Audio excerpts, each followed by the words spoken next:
ഇവിടെ ഒട്ടും സേഫ് അല്ല. അതെന്താടോ, ഇവിടെ വെച്ച് നടത്തി എന്നെ ആരെങ്കിലും വെടിവെച്ച് കൊല്ലുവോ? എടോ, എന്റെ ജീവിതത്തിൽ ഇന്ന് വരെ ഞാൻ വ്യക്തിപരമായി ആരെയും ദ്രോഹിച്ചിട്ടില്ല. ഇനി അഥവാ എന്തെങ്കിലും ചെയ്തിട്ടുണ്ടെങ്കിൽ തന്നെ അത് സർക്കാരിന് വേണ്ടിയിട്ടാ. സർക്കാർ ഉത്തരവിടുന്നു, ഞങ്ങളെപ്പോലുള്ള ഉദ്യോഗസ്ഥരത് അനുസരിക്കുന്നു. സാർ, ഈശ്വരൻ സഹായിച്ച് എനിക്കില്ലാത്തതായിട്ട് ഒന്നേ ഉള്ളൂ, ശത്രുക്കള്.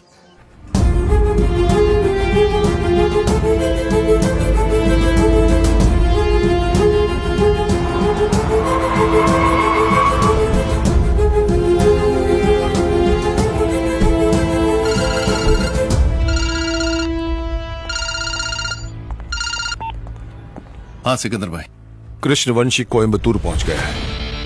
होटल सिटी पार्क में ठहरा हुआ है। भाई कोई बहुत बड़ी गड़बड़ लग रही है, वरना वो खुद यहाँ नहीं आता। अपना ख्याल रखना। Take care.